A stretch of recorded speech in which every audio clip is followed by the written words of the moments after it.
இப்போ பார்க்க போகிறது முத்துலிங்கம் எழுதிய பீனிக்ஸ் பறவை அப்படின்ட்டு ஒரு சிறுகதையை பார்க்க போகிறோம். இந்த மாதிரியான கதைகள் இந்த வீடியோவெல்லாம் நான் போடுறது எதுக்காகனா, மிக பிரபலமான எழுத்தாளர்கள் எழுதின இந்த மாதிரி கதைகளை வீடியோவில் பார்த்துட்டு நீங்கள் புத்தகத்தை வாங்கி படிக்கணும். புத்தகத்தை வாங்கி படிக்கும்போது தான் அதனுடைய உண்மையான கருவை, அது உண்மையான அர்த்தத்தை உங்களால் புரிஞ்சிக்க முடியும். அதுக்காக தான் ஒரு நல்ல கதைகளை, நல்ல சிறுகதைகளை வீடியோவாக நான் போடுறேன். நீங்கள் புத்தகத்தை வாங்கி மறக்காமல் இன்னொரு தடவை நீங்கள் படிக்கணும். சரி, இந்த சிறுகதையை பற்றி நம்ம பார்ப்போம். அதுக்கு முன்னாடி என்னுடைய சேனலை இது வரைக்கும் சப்ஸ்கிரைப் பண்ணாதவங்க சப்ஸ்கிரைப் பண்ணுங்கள், லைக், கமெண்ட், ஷேர் பண்ணுங்கள். வாங்க இந்த முத்துலிங்கம் எழுதின பீனிக்ஸ் பறவை சிறுகதையை பார்ப்போம். திரிகோணமலையிலிருந்து ஸ்வீடனில் இருக்கிற அர்லாண்டா ஏர்போர்ட்டில் சுசீலா இறங்குறா. இறங்கின உடனே அந்த அவ்வளோ பெரிய ஏர்போர்ட்டை பார்த்த உடனே சுசீலாவுக்கு பயமாக இருந்தது. அவ்வளோ கூட்டம். இது வரைக்கும் சுசீலா வெளிநாடுகளுக்கு பயணம் பண்ணதே இல்லை. யாழ்ப்பாணம் தான். யாழ்ப்பாணத்தை விட்டு அவங்க உள்ளுக்குள்ளேயே அவங்க வீட்டுக்காரர் தான் எங்கன்னா இருந்தால் கூப்பிட்டுன்னு போவார். இப்போ அவங்க வீட்டுக்காரரும் இல்லை, இறந்துட்டார் அவர். இப்போ அவனுடைய சுசீலாவுடைய பையனை கூப்பிட்டான் அப்படின்னு சொல்லிட்டு வந்திருக்கிறா. சுசீலாவுடைய பையன் அர்ஜுன் 15 வயசில் யாழ்ப்பாணத்துலேருந்து ஸ்வீடனுக்கு வந்துட்டான். அவன் 15 வயசில் சுசீலா விட்டு பிரிஞ்சு போகும்போது எப்படி அழுதான். இன்றைக்கும் சுசீலாவுக்கு நல்லா ஞாபகம் இருக்குது. அவன் போய் 20 வருஷம் ஆயிடுச்சு. வீட்டுக்கார் இல்லாமல் ஒரே மகன், அவனையும் வெளிநாடுக்கு அமுச்சு விட்டு 20 வருஷமாக தனிமையிலேயே யாழ்ப்பாணத்தில் சுசீலா வாழ்ந்துட்டு இருந்தா. இப்போ அர்ஜுன் ஸ்வீடனுக்கு 20 வருஷம் ஆயிடுச்சு. அவன் போகும்போது 15 வயசு, அதுக்கப்புறம் 20 வயசு ஆயிடுச்சு. இப்போ அவனுக்கு 35 வயசு. அவனுக்கு ஸ்வீடன்லேயே கல்யாணம் ஆகிடுச்சு. இப்போ 6 வயசில் ஒரு குழந்தை இருக்குது. அவன் சும்மா சுசீலாவுக்கு யாழ்ப்பாணத்துக்கு ஃபோனில் பேசும்போதெல்லாம், அம்மா நீ என்னம்மா தனியாக அங்கே இருந்துக்குன்னு என்னம்மா பண்ண போகிற, நீ இங்கே வந்துருமா, உனக்கு நிரந்தர குடி உரிமையெல்லாம் வாங்கி வச்சுட்டேன், நீ கம்முன்னு கிளம்பி வந்துரு, உன்னை சௌகரியமாக பார்த்துக்குவேன், உன்னை சந்தோஷமாக வச்சுக்குவேன், உனக்கு எந்த குறையும் இல்லாமல் நான் பார்த்துக்கிறேன், நீ வந்துருமா அப்படின்னு சொல்லிட்டு சுசீலாவுடைய பையன் அர்ஜுன் சும்மா ஃபோன் பண்ணுவான் லெட்டர் போடுறதுனால சரின்ட்டு சுசீலா என்ன பண்ணிட்டா, யாழ்ப்பாணத்தை விட்டு கிளம்பி ஸ்வீடனுக்கு அர்லாண்டா ஏர்போர்ட்டில் இறங்கிட்டான். திரும்பி பார்க்குறா, ஒரே கூட்டம். இதில் அவளுடைய பையன் அர்ஜுனை எப்படி கண்டுபிடிக்கிறது? பையனை பார்த்தே 20 வருஷம் ஆகுது. இப்போ எப்படி இருப்பானோ ஏதா இருப்பானோ அப்படின்னு சொல்லிட்டு அப்படியே சுற்றி பார்த்து நின்றுருக்கா. ஒரு ட்ராலியில் இவ 2 சூட்கேஸ் தான் இவகிட்ட. அர்ஜுன் ஃபோனில் பண்ணும்போது சொல்லிட்டான், அம்மா நிறைய பொருளெல்லாம் எடுத்துகிட்டு வந்துடாத, இங்கே வைக்கிறதுக்கு இடம் இல்லை அப்படின்னு சொல்லியிருந்தான். அதனாலே யாழ்ப்பாணத்தை விட்டு கிளம்பும்போதே சுசீலா முக்கியமாக 3 பொருளை தான். ஒன்று சுசீலாவுடைய துணிமணிகள், இன்னொன்று சுசீலாவுக்கு பிடிச்ச மிக அற்புதமான புத்தகங்கள், அதுக்கு அடுத்தது சுசீலாவுடைய கணவருடைய ஞாபகார்த்தமான பொருட்கள். இது 3 மட்டும் எடுத்துக்கின்னு 2 சூட்கேஸையும் எடுத்துக்கிட்டு இப்போ ஏர்போர்ட்டில் நின்றுட்டு இருக்கா. ட்ராலியை வச்சு தள்ளின்னு போக கூட முடியல. அந்த பெரிய சூட்கேஸ் அடிக்கடிக்கு கீழே நழுவி விழுது. ஐயோ, என் பிள்ளைய நான் எப்போ பார்க்க போகிறேன்னு தெரியலையே, இந்த கூட்டத்தில் ஒன்றுமே புரியலையே அப்படின்னு தவிச்சிக்கிட்டே நின்றுட்டு இருக்கும்போது அம்மா அப்படின்னு ஒரு தமிழ் குரல் கேட்குது. சுசீலா திரும்பி பார்க்குறா. பார்த்தா இவளுடைய பையன் அர்ஜுன் அம்மா அப்படின்னு சொல்லிட்டு ஓடியாரான். பார்த்த உடனே சுசீலாவுக்கு அவள் கண்ணியாக அவளால் நம்ப முடியல.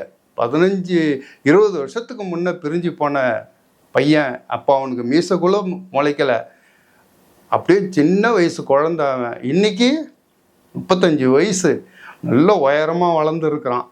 டிஷர்ட்டு போட்டிருக்கான், ஜீன்ஸ் போட்டிருக்கிறான், நல்ல திடகாத்திரமாக இருக்கான். ஓடி சுசீலாவை கட்டி பிடிச்சி அவளை தொட்டு பார்த்து அப்படியே ஆகாசத்துக்கு தூக்கி போடுறான். அப்படியே அவங்க அம்மா ரொம்ப சந்தோஷம் அர்ஜுனுக்கு, சுசீலாவுக்கும் ரொம்ப சந்தோஷம். இவங்க பேசிக்கிட்டே இருக்கும்போது மொர்மோ அப்படின்னு சொல்லிட்டு யாரை கை பிடிக்கிறாங்க. பார்த்தா அர்ஜுனுடைய 6 வயசு பையன் பார்த்த உடனே சுஷீலாவுக்கு அவ்வளோ சந்தோஷம். அந்த குழந்தைய அப்படியே தூக்கி அப்படியே உச்சி முறிந்து அப்படியே ரொம்ப சந்தோஷத்தில் கட்டி பிடிக்கிறான். குழந்தை அப்படியே சினுங்கிறான்.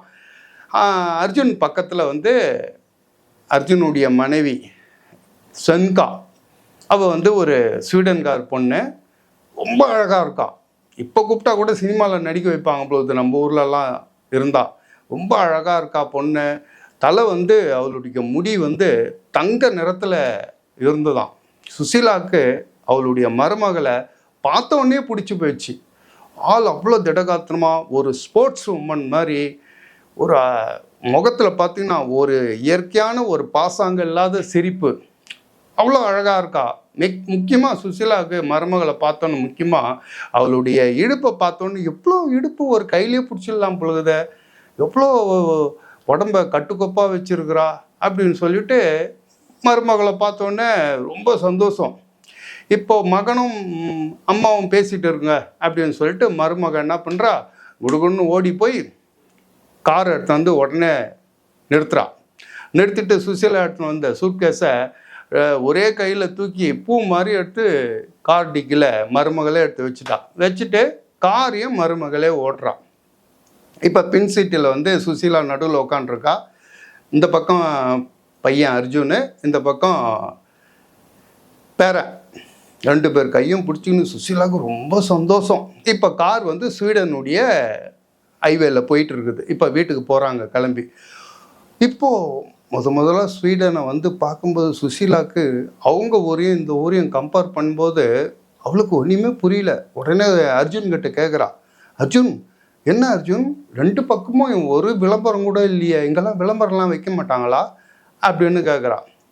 உடனே அர்ஜுன் சொல்கிறாம்மா, இங்கே விளம்பர போர்டெல்லாம் வைக்க மாட்டாங்கம்மா, அதை வந்து அரசாங்கம் எடுக்க சொல்லிட்டாங்க 2-3 வருஷத்துக்கு முன்னாடி. இப்போ எல்லோ பேஜின்னு ஒன்று இருக்குது. நமக்கு தேவைப்பட்டது வந்து வாங்கணும் அப்படின்னா அந்த புக்கை பெரட்டி பார்த்தாலே போதும். அதில் நிறைய அட்வர்டைஸ்மெண்ட் இருக்கும், நிறைய டிஸ்கவுண்ட் கொடுத்துருப்பாங்க, அதை பார்த்து வாங்கிக்கலாம். அதனால் இங்கே விளம்பர போர்டே வைக்கிறது இல்லைன்னு. அப்படியாப்பா, எவ்வளோ க்ளீனாக எவ்வளோ சுத்தமாக 2 பக்கம் விளம்பரம் எல்லாத்தையும் எவ்வளோ நல்லா இருக்குது பார்க்குறதுக்கு அப்படின்னு சொல்லிட்டு அப்புறம் பேசிக்கிட்டே போகிறாங்க. அப்புறம் வீட்டில் போய் இறங்குறாங்க. ஸ்வீடனில் இருக்கிற வீடுங்களில் வந்து 90% வீடு வந்து ஒரே மாதிரியாக தான் இருக்குமா. ஃபஸ்ட் ஃப்ளோரில் வந்து சமையல் ரூமு, ஹாலு, அவ்வளோதான். கிரவுண்ட் ஃப்ளோரில் வந்து ஜிம்மு, அவங்களுடைய ஆஃபீஸ் ஒர்க்கு மாதிரி. அதோட மேலே செகண்ட் ஃப்ளோரில் வந்து பாத்ரூமு, பெட்ரூம், அந்தமாரி மெத்தடில் தான் வந்து ஸ்வீடனில் வீடே கட்டுவாங்களாம். இதெல்லாம் பார்க்கும்போது ரொம்ப ஆச்சரியமாக இருக்குது. அதுக்கு அடுத்தது வந்து சுசீலாவுக்கு ரொம்ப ஆச்சரியம் இன்னொன்று என்னன்னு கேட்டிங்கன்னா, அந்த ஐடி பெல்ட்டுன்னு ஒன்று கட்டுறாங்க. அந்த பெல்ட் இல்லாமல் ஸ்டாக்ஹோமில் வந்து யாருமே இருக்க மாட்டாங்களாம். அந்த ஐடி பெல்ட்டுன்னு எடுத்து எப்படின்னு கேட்டிங்கன்னா, ஒரு கம்ப்யூட்டரினுடைய கீ மாதிரி. அந்த கீயை எடுத்துகிட்டு போய்ட்டு நீங்கள் வீட்டு கதவையும் திறக்கலாம், கம்ப்யூட்டரும் ஓப்பன் பண்ணலாம், கார் கதவை திறக்கலாம். உங்களுக்கு ஏதாவது ஒரு பொருள் வாங்கினோம்னா டிபார்ட்மெண்டல் ஸ்டோரில் போனீங்கன்னா அதை கொடுத்தா போதும், உடனே கம்ப்யூட்டரில் போட்டு பார்த்து உங்களுடைய அக்கௌண்ட்லேருந்து பணத்தை எடுத்துக்குவாங்க. நீங்கள் சின்ன பொருள் வாங்கினாலும் சரி, ஒரு பெரிய வீடு வாங்கினாலும் சரி, அந்த ஒரு கீ போதுமா, அதை ஐடி பெல்ட்டு அப்படின்னு சொல்கிறாங்க. இது கட்டாத ஆளே கிடையாது அங்கே அப்படின்னு சுசீலா ரொம்ப ஆச்சரியமாக பார்க்குறா. அவளுக்கும் வந்து அர்ஜுன் வந்து அதேமாதிரி கம்ப்யூட்டரில் அவர் பேர், ஒரு அட்ரஸ் எல்லாத்தையும் போட்டு அந்த ஐடி பெல்ட்டு மறுநாளே ஒன்று வாங்கி கொடுத்துட்றான். இது கையில் இருந்ததுன்னா யாரும் அங்கே ஸ்டாக்ஹோமில் வந்து தொலைஞ்சு போக்குறதுக்கு வாய்ப்பே கிடையாதான். எங்கே இருந்தாலும் சேட்டிலைட் மூலிமா கண்டுபிடிச்சிருவாங்களாம். அதுக்கு அடுத்தது 3வது விஷயம் என்னன்னு கேட்டிங்கன்னா, அந்த குடிநீரை இவங்க பயன்படுத்துகிற விதம். எந்த தண்ணியும் இவங்க வந்து தண்ணியை வந்து வேஸ்ட் பண்ணுறதே கிடையாது. பாத்ரூம் போகிற தண்ணியாக இருந்தாலும் சரி, குளிக்கிற தண்ணியாக இருந்தாலும் சரி, எந்த தண்ணியுமே அப்படியே மறு சுத்திகரிப்பு தான். சுசீலாவுக்கு போனதில் வந்து கொஞ்சம் அருவருப்பாக தான் இருந்தது. அதாவது கீழே ஊற்றின தண்ணியை மறுபடியும் சுத்திகரிப்பு பண்ணி அதையே குடிக்கிறதுக்கு கொஞ்சம் கொஞ்சமாக இவளுக்கு கொஞ்சம் கஷ்டமாக தான் இருந்தது. அதுக்கப்புறம் வந்து குளிக்கிறதுக்கு இங்கே நம்ம 2-3 பக்கெட்டில் பிடிச்சி சோப்பை போட்டு வாரி வாரி குளிப்போம், அது மாதிரி கிடையாது. அங்கே ஸ்டீம் தான், ஒரு சூரிய குளியல் மாதிரி. அதுலேயே வந்து அப்படியே தொடச்சிட்டு வர வேண்டியது தான். என்னப்பா இது அப்படின்னோடனே அவன் பேரன் சொல்கிறான், பாட்டி இதெல்லாம் அப்படி தான், இங்கே வந்து இப்படி குளித்தாதான் உங்களுக்கு உடம்புல இருக்கிற பாக்டீரியாலாம் வந்து ஈஸியாக போகும், அதை விட தண்ணி ஊற்றி குளிக்கிறதோட இது பெட்ரு அப்படின்ட்டுலாம் சொல்கிறாங்க. இப்போது கொஞ்சம் கொஞ்சமாக இந்த ஸ்வீடனுடைய விஞ்ஞானம், ஸ்வீடனுடைய அவங்க டெக்னிக்கல் இதெல்லாம் வந்து சுசீலாவுக்கு ரொம்ப ஆச்சரியமாக இருக்குது. இப்போ பேரன் வந்து இவங்க 2 பேரும் மருமகளும் மகனும் வந்து வேலைக்கு போயிடுறாங்க. வீட்டில் வந்து பேரன் எப்பவுமே சுசீலா கூட தான் இருப்பான். பேரன் பேசுறது சுசீலாவுக்கு புரியல, சுசீலா பேசுறது பேரனுக்கு புரியல. கொஞ்சம் கொஞ்சமாக அப்படியே அண்டர்ஸ்டாண்ட் பண்ணி பேசின்னு இருக்கிறாங்க. ஆனால் அந்த குழந்தையினுடைய துருதுருப்பு வந்து சுசீலாவை அப்படியே சொக்கிடுது அப்படியே. அதனால அந்த குழந்தைக்கு பேர் வந்து ஏர்கன் அப்படின்னு வச்சுருப்பாங்க. அதை வாயில் நுழையில. இந்த குழந்தை நம்மளை சொக்கிடுச்சு இல்லை, இவ்வளோ இந்த குழந்தைய பார்த்து நான் சொக்கிட்டேன்ல, அதனால் அந்த குழந்தைக்கு சொக்கன் அப்படின்ட்டு பேர் வச்சுருவா சுசீலா. அந்த குழந்தைகிட்ட சொல்லுவா சரி பாட்டி அப்படின்னுடும். அதுலேருந்து சொக்கன் தான் கூடுவா. அது அப்பா அம்மாவுக்கு தெரியாமல் நம்மளுக்கு கூட ரகசியமாக இருக்கட்டும்டா அப்படின்ட்டு அந்த குழந்தைகிட்ட சொல்லுவாள். அப்போ அந்த குழந்தை வந்து உட்காந்து பாட்டி எங்கள் ஸ்கூலில் வந்து இன்றைக்கி ஒரு ப்ராஜெக்டு சம்மந்தமாக ஒரு ஒரு பறவையை பற்றியோ இல்லை ஒரு விலங்கை பற்றியோ சொல்ல கேட்டிருக்காங்க, நீ எதனா உனக்கு தெரிஞ்சால் சொல்லு அப்படின்னா. பையனுக்கு வந்து ஒரு வாரத்துக்கு ஒரு நாள் தான் ஸ்கூல், மற்றதெல்லாம் வந்து ஆன்லைன்லேயே தானே பண்ணுவாங்க. எப்போ வந்து சுசீலா உட்கார வச்சு அவள் தானேப்பா, நார்வேலையும் ஸ்வீடன்லேயும் ஒரு பிராணி இருக்குடா, அது பேர் லெமிங் அப்படின்னு சொல்லுவாங்க. அது எப்படின்னு கேட்டிங்கன்னா ஒரு வருஷத்துக்கு வந்து ஏறக்குறைய 10 குட்டி போடும். இந்த 10 குட்டி போட்டு அது பெருகி நாடே தாங்காது இல்லையா. அந்த நேரத்தில் என்ன பண்ணுமா, இந்த லெமிங் பிராணி எல்லாமே சேர்ந்து இந்த உயிரினம் பார்க்குறதுக்கு எலி மாதிரியே இருக்குமா, ஒரு சின்னதாக குட்டி கால். இதுங்க மொத்தமாக ஒரு குறிப்பிட்ட நேரத்துக்கு அப்புறம் கடலுக்கு போயிட்டு அப்படியே கொஞ்சம் கொஞ்சமாக அழிஞ்சு போயிடுமா. அப்போது இவன் குழந்தை சொக்கன் கேட்குறான், பாட்டி அப்போ எல்லாமே செத்துருமா? ஆமாப்பா, வயசானதெல்லாம் செத்துரும், அதுக்கப்புறம் பொழைச்சி இருக்கிறது மறுபடியும் வந்து வருஷம் 10 குட்டிங்களை போடும். ஏன்னு கேட்டிங்கன்னா பெரியவங்க வந்து தனக்கு பின்னாடி வர சன்னதிகள் வந்து உயிர் வாழணும் இல்லையா, அதுக்காக பழசு போயிட்டு புதுசு கண்டிப்பாக வந்து தானே ஆகும் அப்படின்னு. ஐயோ இது எனக்கு ரொம்ப மனசு கஷ்டமாக இருக்குது. இல்லைப்பா, இதில் கஷ்டம் ஒன்றும் கிடையாது, வயசானவங்க போய் தான் ஆகணும், சன்னதிகள் வர்றதுக்கு அவங்களுக்கு வழி விட்டு தான் ஆகணும் அப்படின்னு. இதுமாரி மிருகங்கள் பறவைகளில் வேறு எதனா இருக்குதா பாட்டி அப்படின்னு சொக்கம் கேட்குறான். இருக்குதுடா, ஆனால் எனக்கு தெரிஞ்சு வந்து ஒரு பறவையை சொல்லுவாங்க, அது கிரேக்க புராணத்தில் இருக்குது. அந்த புராணத்தில் வந்து பீனிக்ஸ் பறவை அப்படின்னு சொல்லுவாங்க. அந்த பீனிக்ஸ் பறவை எப்படின்னு கேட்டிங்கன்னா 500 வருஷம் உயிர் வாழும், அதுக்கு இணை கிடையாது, முட்டை போடாது, தனியாக தான் அது 500 வருஷம் உயிர் வாழும். ஆனால் ஒரு குறிப்பிட்ட நாளுக்கு அப்புறம் அது என்ன பண்ணும், பாலைவனத்தில் இருக்கிற சுள்ளிகளெல்லாம் பொறுக்கி எடுத்துன்னு வந்து தீயை வளர்த்து பெரிய அளவில் தீயை உருவாக்கி அந்த தீயில் வந்து குதித்து உயிர் விட்டுரும். உயிர் விட்டு அதனுடைய சாம்பல்லேருந்து மறுபடியும் ஒரு பீனிக்ஸ் பறவை உயிர் பெற்று வெளியில் வரும் அப்படின்னு சொல்லுவாங்க. இது புராண கதை தான், உண்மை கிடையாது அப்படின்னு சொல்லுவாங்க. ஆனால் இது உண்மையாக அந்த காலத்தில் நடந்ததா என்னான்ட்டு நமக்கு தெரியாது. அந்த இதிலிருந்து வெளியே வர அந்த பறவை வந்து அது ஒரு 500 வருஷம் உயிர் வாழும். அந்த சாம்பல்லேருந்து வெளியில் வர பறவை இன்னொரு 500 வருஷம் உயிர் வாழும் அப்படின்னா சொக்கனுக்கு ஒரு மாதிரி ஆயிடுது. என்ன பாட்டி நீ எல்லாம் செத்து போகிற கதையாகவே சொல்கிற, நீ உனக்கு ஒன்றுமே தெரிய மாட்டேங்குது. அப்படி இல்லைடா, தன்னுடைய இனம் தன்னுடைய சன்னதி உயிர் வாழணும் அப்படின்றதுக்காக இந்த உயிர் வந்து உயிரை விட்டு போகுது இல்லை, அது எவ்வளோ உயர்ந்த உள்ளம் இல்லையா அது அப்படின்னோடனே பையன் கோச்சின்னு போயிடுறான். அதுக்கப்புறம் வந்து சுசீலா கொஞ்ச நாள் கழிச்சு பையன் மறுநாள் அவன் ஸ்கூல் போயிட்டே இருக்கிறான். தான் வந்து பேரங்கிட்ட சொன்ன கதை வந்து உண்மையாக நம்ம கண்ணெதிரிக்கே ஒரு நாளைக்கு பார்ப்போம் அப்படின்னு சுசீலா நினச்சே பார்க்கல. இவங்க வீட்டுக்கு பக்கத்து வீட்டில் வந்து ஒரு நெய்பர் இருக்கார். அவர் வந்து பர்த்டே அன்றைக்கி அவருக்கு, அதனால் அவர் எல்லாருக்கும் சொல்கிறாரு, சுசீலாவுக்கும் அழைப்பு விடுக்கிறாரு. இப்போ சுசீலாவும் அந்த பர்த்டே பார்ட்டிக்கு போவா. அங்கே என்ன நடக்குதுன்னு முதல்ல தெரிஞ்சிருந்தா சுசீலா அந்த பர்த்டே பார்ட்டிக்கே போயிருக்க மாட்டாளாம்.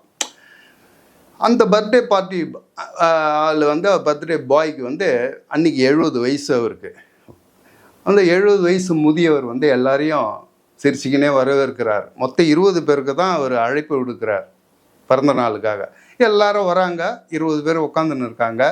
ஒரு டேபிளில் வந்து ஒரு பெரிய கேக்கு வச்சுருக்காங்க. அந்த கேக்கில் வந்து ஒரு 7 மெழுகுவர்த்தி மேலே கொளுத்தி வச்சுருக்காங்க. எல்லாரும் வந்து சுற்றி நின்றுட்டு இருக்க இவர் அந்த வயசானவர் வந்து எமிங்சன் அவர் பேர். அவர் என்ன பண்ணுறாரு, ஒரு ரிப்பன் கட்டின ஒரு கத்தி எடுத்து கேக்கை வந்து மெழுகுவர்த்தியை ஊதிட்டு கட் பண்ணுறார். கட் பண்ணி ஒவ்வொருத்தருக்காக கேக்கு கொடுக்குறாரு. கேக்கு கொடுத்துட்டு கொஞ்சம் நேரத்தில் ஷாம்பன் பாட்டில் வந்து எல்லாருக்கும் ஷாம்பன் கொடுக்குறாங்க. எல்லோரும் ரொம்ப சந்தோஷமாக சாப்பிட்டுக்கிட்டு எல்லாம் சிரிச்சிட்டு இருக்கும்போது இவர் எமிங்சன் என்ன பண்ணுறாரு, எல்லாருக்கும் வந்திருக்கிறவங்களாம் ஒரு மரியாதை பண்ணணும் இல்லையா, இவர் பேச ஆரம்பிக்கிறார். எனக்கு வந்து இன்னையோட 70 வயசு எனக்கு முடியுது. நான் நல்லா திடகாத்திரமாக இருக்கேன், நல்ல ஆரோக்கியமாக இருக்கிறேன். ரெண்டாவது என் வாழ்க்கையில் நான் நல்லா சந்தோஷமாக வாழ்ந்துட்டேன். அதனால் நான் வந்து என்னுடைய 70 வயசு முடிஞ்சோடனே நான் என்ன பண்ணலாம் அப்படின்ட்டு நான் யோசிச்சுட்டு இருக்கும்போது, அப்போ வந்து ஸ்வீடனில் எந்த நாட்டிலையும் இல்லாமல் ஒரு ஸ்வீடனில் ஒரு சட்டம் ஒன்று உண்டு.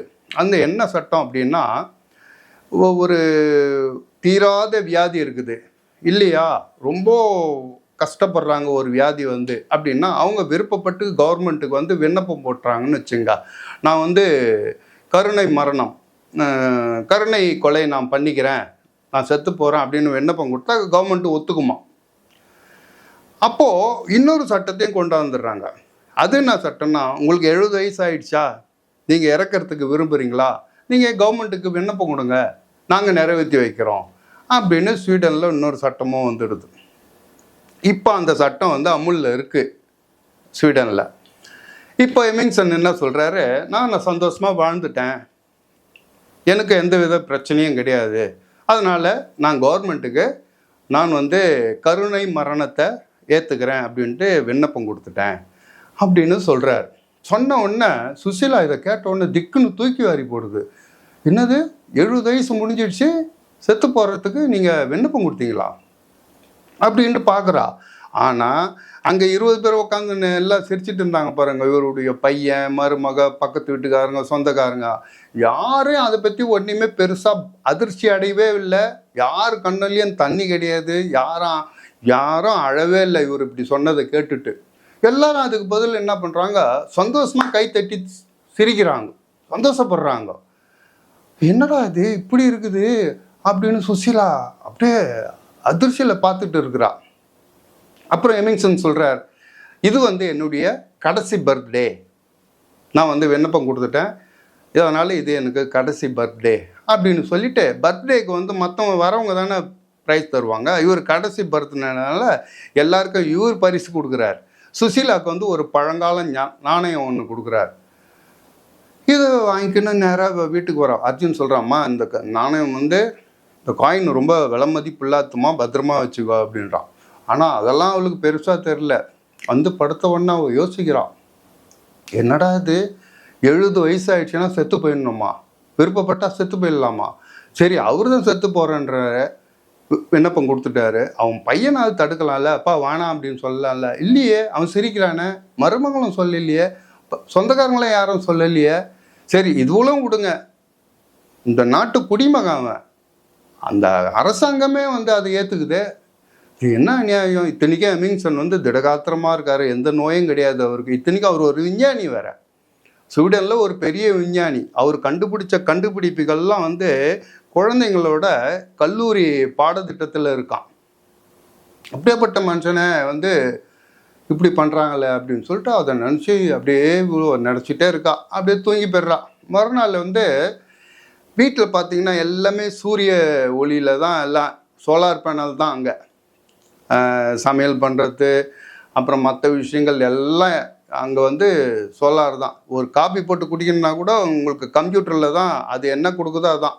அங்கே என்ன செட் பண்ணி வச்சுக்க, சாப்பாடெல்லாம் சப்புன்னு இருக்குமா. ஒரு கட்டன் சாயா ஒன்று சாப்பிட்லாம், நம்ம ஊர் வந்து சுக்கு காப்பி சாப்பிட்லான்னா கூட அங்கே வழி இல்லை. இது அப்படியே யோசிச்சுக்கினே என்ன பண்ணுறா, சுசீலா உட்காந்துன்னு இருக்கும்போது கீழே ஜிம்மில் வந்து மருமக வந்து ஜிம்மெல்லாம் முடிச்சுட்டு வெளியில் வரா. மருமகளை பார்க்கும்போது சுசீலாவுக்கு ரொம்ப சந்தோஷமாகுது. என் மருமக தான் எவ்வளோ அழகாக இருக்கா, முக்கியமாக அவளுடைய இடுப்பு பாரு, அப்படின்னு சுசீலாவுக்கு அவள் இடுப்பு மேலே எவ்வளோ நீட்டாக ஒரு ஸ்போர்ட்ஸு உடம்பு அவளுக்கு அப்படின்ட்டு அப்புறம் கிட்ட வரா. கிட்ட வந்தோடனே நீ நல்ல உடம்பை வச்சிருக்கிற சுசீலா, சொப்னா அப்படின்னு சொல்லிட்டு மருமகளை பாராட்டுறா சுசீலா. அப்போ தான் மருமகள் சொல்கிறா என்ன எப்படி அவள் உடம்பு எப்படி கட்டுக்கோப்பாக இருக்கு அப்படின்னு சொல்லிட்டு அப்போ தான் விஷயத்த சொல்கிறா. அர்ஜுனுக்கு வந்து 29 வயசு இருக்கும்போது 2 பேரும் கல்யாணம் பண்ணிக்கிறாங்க. யார்? அர்ஜுனும் சுசீலாவுடைய மருமகளும் காதல் திருமணம் பண்ணிக்கிறாங்க. திருமணத்துக்கு அப்புறம் குழந்தை பெற்றுக்கலாம் அப்படின்னு சொல்லிட்டு முடிவு பண்ணுறாங்க. இப்போ குழந்தை பெற்றுக்கலான்னு ஒன்று இவங்க 2 பேரும் என்ன பண்ணுறாங்கன்னா இந்த கரு வங்கிக்கு போகிறாங்க. கரு வங்கிக்கு போயிட்டு 2 பேருடைய கருவையும் அந்த வங்கியில் கொடுக்குறாங்க. இப்போ அந்த வங்கி வந்து 2 பேருடைய கருவையும் வாங்கிக்கின்னு அதை மேட்ச் பண்ணி அதிலேருந்து ஒரு கருவை உண்டாக்கி அதுலேருந்து பெஸ்ட்டாக 6 சிசுக்களை கருவை உண்டாக்கணும். இவங்க புருஷன் பொண்டாட்டி 2 பேரும் போய் அதில் பெஸ்ட்டானது எது அப்படின்னு ஒன்று செலக்ட் பண்ணியிருக்காங்க. பண்ண உடனே இப்போ மருமக என்ன கேட்டிருக்கிறான்னா தலைமுடி வந்து என்ன மாதிரியே கோல்டு கலரில் இருக்கணும். அது மருமகளுடைய விருப்பம். இப்போது சுசீலாவுடைய பையனுக்கு அர்ஜுனுக்கு என்ன விருப்பம்னா பையனாக வேணும் எனக்கு, 2வது கண் வந்து ப்ளூ கலரில் இருக்கணும். இது அதை வந்து கரு வங்கியில் இருக்கிறவங்க வந்து நோட் பண்ணிக்கிட்டு அதே மாதிரி ஒரு கருவை உண்டாக்கி அதுக்கப்புறம் என்ன பண்ணுவாங்களாம், அதை எடுத்துன்னு போய்ட்டு கர்ப்பப்பையில் வைக்கணும்ல, அதுக்கும் வந்து ஒரு வாடகைத்தாயை ஏற்பாடு பண்ணுவாங்க. இந்த வாடகைத்தாய் வந்து எங்கே இருந்துன்னா இப்போ ஸ்வீடனில் வந்து ரொம்ப சீப்பாக கிடைக்கிறது வந்து ரஷ்யாவிலேருந்து வர வாடகைத்தாய்ங்க ரொம்ப சீப்பாக கிடைப்பாங்களாம். இந்த கர்ப்பப்பையில் எடுத்துன்னு போய்ட்டு இந்த கருவை எடுத்து உள்ளே வச்சுருவாங்களாம். யார்? வாடகைத்தாய் வயிற்றுல. அவங்க வந்து 5 மாதம் அதை சுமக்கிறாங்க. 5 மாதம்தான் சுமப்பாங்களாம். அந்த 5 மாதத்துக்கு அப்புறம் கரு நல்லா வளர்ச்சி அடைஞ்சவுடனே சிசரியன் பண்ணி வெளியே எடுத்துருவாங்களாம் அந்த வாடகைத்தாய் வயிற்றுலேருந்து. 5 மாதத்தில் வெளியில் எடுத்துட்டு இன்னும் அதுக்கப்புறம் ஒரு 2-3 மாதம் வந்து இன்குபேட்டரில் வந்து லேப்லேயே வந்து அந்த குழந்தைய வச்சுருப்பாங்களாம். பாதுகாப்பாக வச்சுருந்து நல்லா வளர்ச்சி அடைஞ்சதுக்கு அப்புறம்தான் அப்பா அம்மா கிட்ட எடுத்து கொடுப்பாங்களாம். இதை வந்து சுசீலாவுடைய மருமக சொன்ன உடனே சுசீலாவுக்கு ஒரு மாதிரி ஆயிடுச்சு. அப்போனா நீ என் பேரனை நீ பெறலையாம்மா அப்படின்னு சுசீலா கேட்குறா. இல்லை நான் வந்து என்னுடைய கருவும் உங்கள் மகனுடைய கருவும் சேர்ந்தது தான் உங்களுடைய பேரன். அது எங்கள் குழந்தை தான்.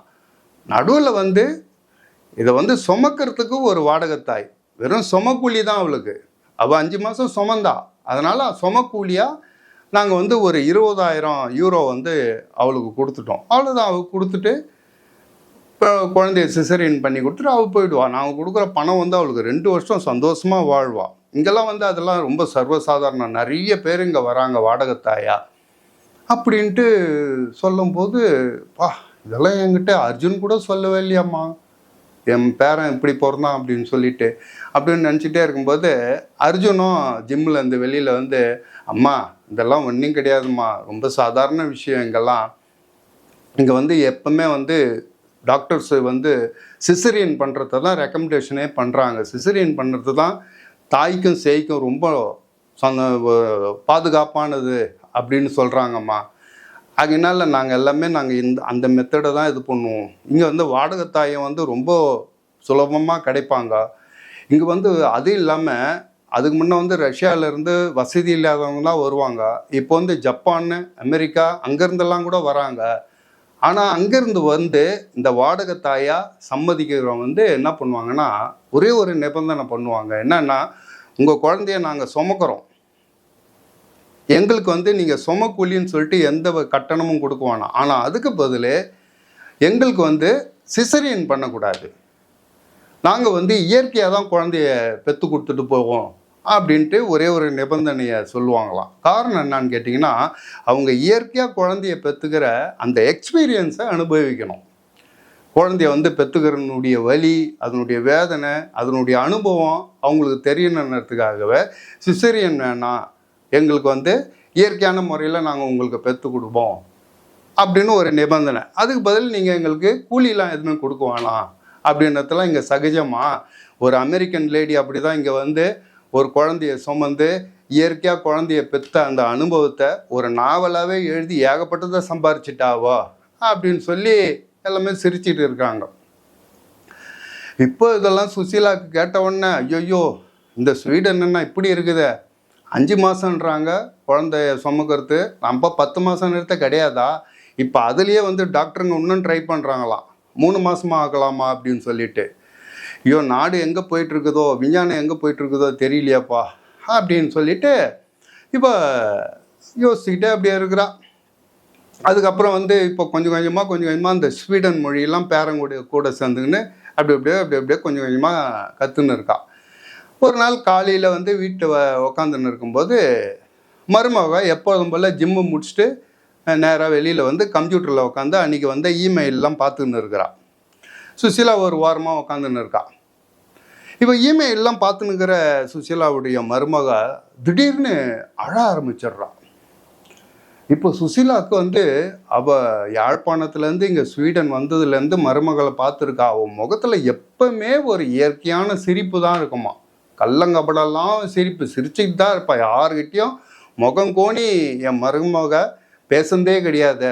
இன்னைக்கு ஏன் என் மருமக இப்படி அழறா அப்படின்னு சொல்லி சுசீலாவுக்கு அவள் அழத்தை பார்த்தாலும் வயிற்று பேசுது. அப்படியே ஓடி போய் என்னம்மா ஆச்சு அப்படின்னு சுசீலா வந்து மருமகளை பார்த்து கேட்குறா. அதுக்குள்ளே அர்ஜுனன் வந்துடுறான் ஜிம்மில் இருந்து.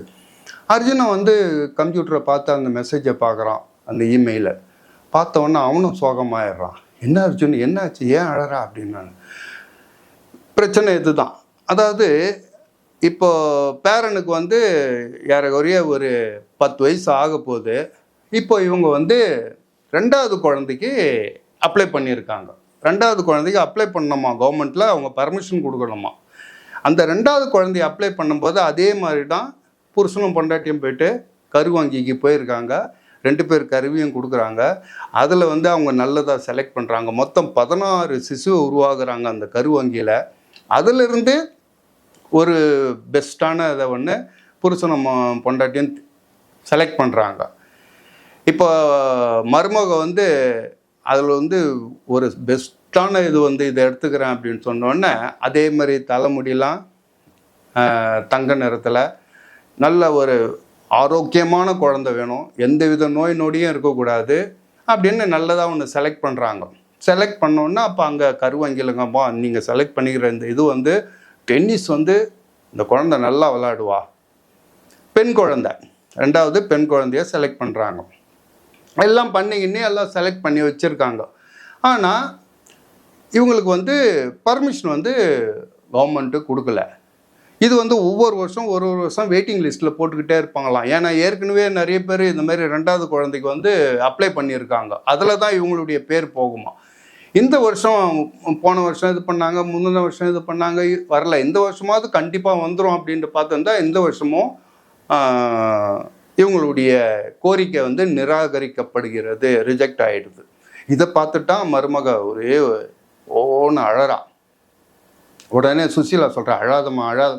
அர்ஜுனும் சொல்கிறான் சொப்னா ஒன்றும் இல்லை விடு, நமக்கு இந்த வருஷம் கிடைக்கல, என்ன பண்ணுறது, அடுத்த வருஷமாவது பார்க்கலாம் அப்படின்னோடனே மருமக என்ன சொல்கிறா, இல்லை என் ஃப்ரெண்டுங்களுக்கெல்லாம் கிடச்சிடுச்சு, என்ன தான் இந்தமாரி இதுவாகுது, நான் என்ன தான் தப்பு பண்ணேன்னு தெரியல எனக்கு அப்படின்னு சொல்லிட்டு மறுபடியும் அழறா. அதுக்கப்புறம் சரி பார்த்துடலாமா, நீ கொலைப்படாத அப்படின்னு சொல்லிட்டு இப்போ கொஞ்ச நாள் கழிச்சு வந்து அர்ஜுனும் மருமகளும் சுசீலாவையும் கூட்டுன்னு போகிறாங்க அந்த கருவங்கிக்கு. கூட்டுன்னு போயிட்டு அவங்க வந்து அந்த பெண் குழந்தைய செலக்ட் பண்ணி வச்சுருந்தாங்கல்ல, அதை வந்து சுசீலாவுக்கும் காட்டுறாங்க. அம்மா கிட்ட சொல்கிறான் அர்ஜுன், தோமா இந்த இதை தான் நாங்கள் செலக்ட் பண்ணியிருக்கோம் அப்படின்னோடனே அப்போ அந்த கரு வந்து கொஞ்சம் கொஞ்சமாக நல்லா டெவலப் ஆகி அது வந்து எப்படிலாம் அது 21 வயசு வரைக்கும் அது டெவலப் ஆனால் எப்படி இருக்கும்னு சொல்லிட்டு கம்ப்யூட்டர்லேயே டிசைன் பண்ணி காட்டுறாங்க. 1 வயசு குழந்தையா இருந்தால் எப்படி இருக்கும், 2 வயசு குழந்தையா இருந்தால் அப்படின்னு 21 வயசு வரைக்கும் இதை உட்காந்து இவங்க கம்ப்யூட்டர்லேயே 3 பேரும் பார்க்குறாங்க. அதுக்கு அழகழகாக ட்ரெஸ் எல்லாம் போட்டு பார்க்குறாங்க. இதெல்லாம் பார்க்கும்போது சுசீலாவுக்கு ஒன்றுமே புரியல. அப்போது அப்பா இந்த வருஷமாவது நமக்கு கிடச்சிருமாப்பா அப்படின்ட்டு கேட்குறா. தெரியலம்மா, இப்படி தான் நாங்கள் வந்து வந்து பார்த்துட்டு தான் போவோம் அப்படின்னு சொல்லிட்டு அப்படியே பேசிக்கிட்டே இருக்கிறாங்க. அதுக்கப்புறம் அந்த விஷயத்தை அப்படியே மறந்துடுறாங்க. இதுக்கப்புறம் நாள் தள்ளுது. இப்போ பேரனுக்கு வந்து ஏறக்குறைய 10-11 வயசு ஆயிடுச்சு. அதுக்கப்புறம் அர்ஜுனுக்கும் கவர்மெண்ட் வந்து இவங்க வந்து நம்மளுக்கு வந்து அப்ரூவ் பண்ணி நமக்கு சேங்ஷன் பண்ணுவாங்க அப்படின்ற நம்பிக்கை விட்டு போச்சு. சுசீலாவுக்கும் நம்பிக்கை இல்லை. எத்தனை வருஷம்தான் காத்துன்னு இருக்குது 2வது குழந்தைக்காகன்னு அவ்வளோ வந்து. ஆனால் இவளுடைய மருமகளுக்கு மட்டும் ஒரு அசராத நம்பிக்கை. கவர்மெண்ட் எனக்கு கண்டிப்பாக எனக்கு 2வது குழந்தை பெற்றுக்கிறதுக்கு எங்களுக்கு வந்து பர்மிஷன் கொடுப்பாங்க அப்படின்னு சொல்லிட்டு அந்த இவ போட்ட அப்ளிகேஷனை அடிக்கடிக்கு செக் பண்ணி அதுக்கு ரிக்வெஸ்ட் கொடுத்துக்கிட்டே இருப்பாளாம். பணிவான ரிக்வெஸ்ட்டு, என்னுடைய கோரிக்கையை தயவுசெய்து பரிசீலனை பண்ணுங்கன்ட்டு அடிக்கடிக்கு ரிக்வெஸ்ட் கொடுத்துக்கிட்டே இருப்பாளாம். அப்போ அதெல்லாம் பயங்கர நம்பிக்கையில் இருக்கா. எப்படியாவது எனக்கு என் குழந்தைக்கு வந்து பர்மிஷன் கொடுத்துருவாங்க அப்படின்ட்டு. இப்படி இருக்கும்போது ஸ்வீடனில் ஒரு சட்டம் கொண்டாடுறாங்க. அந்த சட்டம் என்ன சொல்லுது அப்படின்னா, 70 வயசானவங்க வந்து கருணை மரணத்தை ஏற்றுக்கிறதுக்கு சட்டம் ஏற்கனவே இருக்குது இல்லையா, அப்படி அந்த சட்ட பிரகாரம் வந்து 70 வயசு ஆயிடுச்சு அப்படின்னு சொல்லிட்டு அவங்களா வாலண்டரியாக வந்து நான் வந்து 70 வயசு ஆயிடுச்சு எனக்கு, நான் கருணை மரணத்தை ஏற்றுக்கொள்கிறேன் அப்படின்னு விண்ணப்பம் கொடுத்தாங்கன்னு வச்சுங்க. இன்றைக்கி கொடுக்குறாங்கன்னு வச்சுங்க.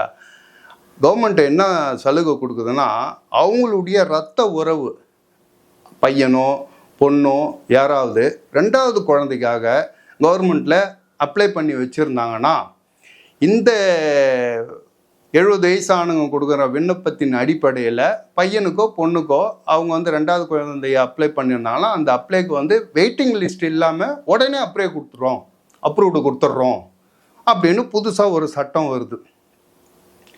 இதை கேட்ட உடனே ஸ்வீடனில் இருக்கிற இந்த இளைய தலைமுறை புதுசாக கல்யாணம் ஆனவங்க இளைய தலைமுறை எல்லாம் ஒரே கொண்டாட்டம்.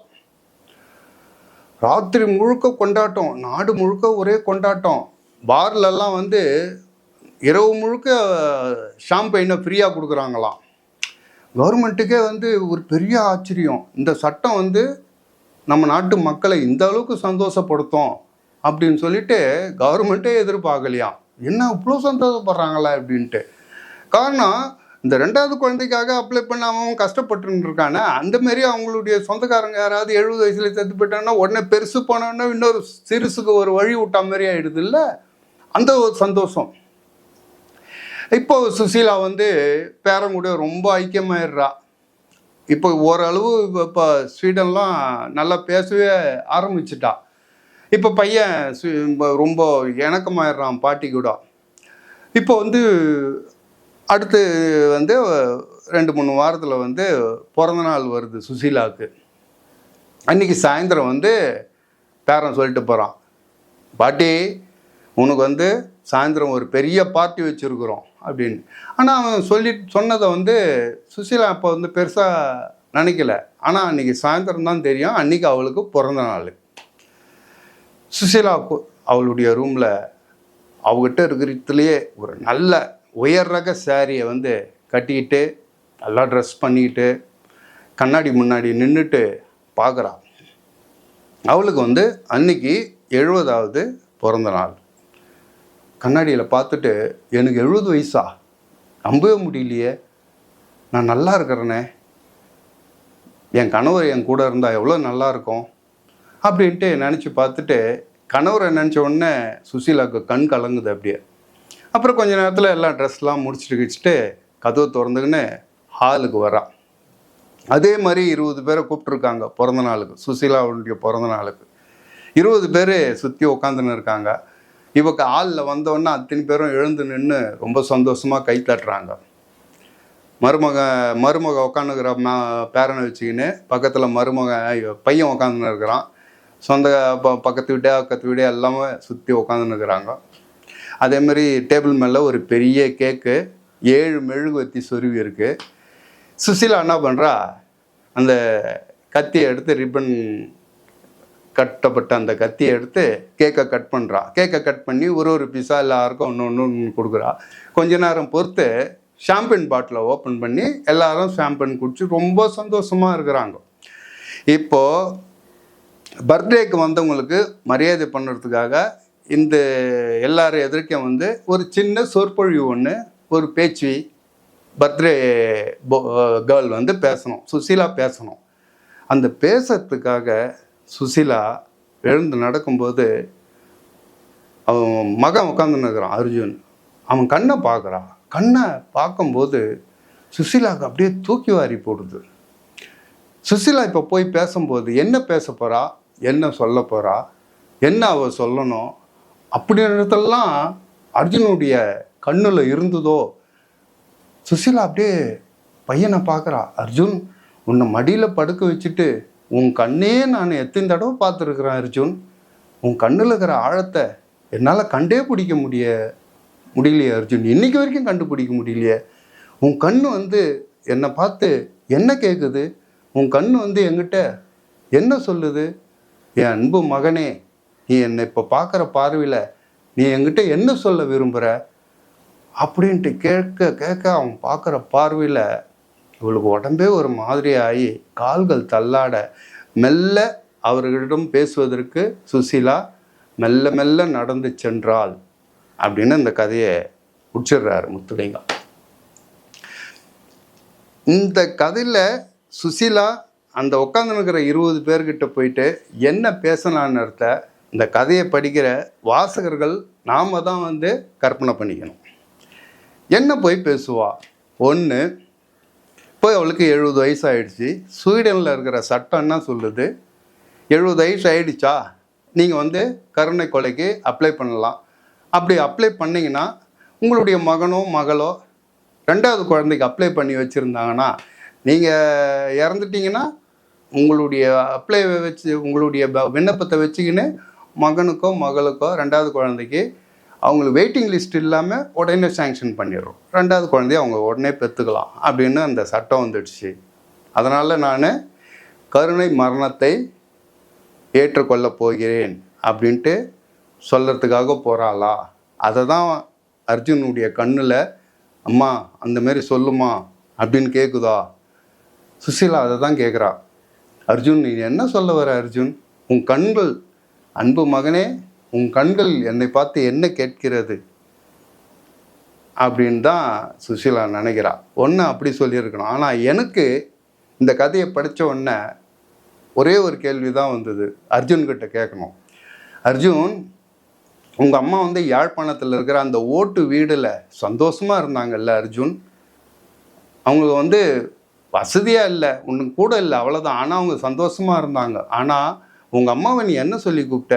அம்மா, நீ ஸ்வீடனுக்கு வந்துரு, உன்னை நான் சந்தோஷமாக வச்சுக்கிறேன், உனக்கு எந்த குறையும் இல்லாத நான் பார்த்துக்கிறேன் அப்படின்னு சொல்லி தானே அர்ஜுன் உங்கள் அம்மாவை இங்கே நீ கூப்பிட்ட.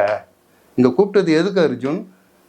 உங்கள் அம்மாவை சாவடிச்சுட்டு நீ வந்து 2வது ஒரு பெண் குழந்தைய பெற்றுக்கிறதுக்கு தான் கூப்பிட்டியா அர்ஜுன் அப்படின்ட்டு அர்ஜுன்கிட்ட எனக்கு அந்த கேள்வி தான் இந்த கதையை படித்த உடனே மனசில் தோணுச்சு. இந்த கதையை வந்து நீங்கள் புத்தகமாக படித்து பாருங்கள். முத்துலிங்கத்தினுடைய சிறுகதை தொகுப்பில் இருக்குது. அதுதான் நீங்கள் புத்தகத்தை படிக்கணும். அதுக்காக தான் இந்த கதையை நான் சொன்னேன். இந்த கதை வந்து உங்களுக்கு பிடிச்சிருந்ததுன்னா உங்கள் மனசில் என்ன தோணுச்சு அப்படின்னு நீங்கள் கமெண்ட்ஸில் சொல்லுங்கள். நம்ம அடுத்த வீடியோவில் பார்ப்போம். பாய்.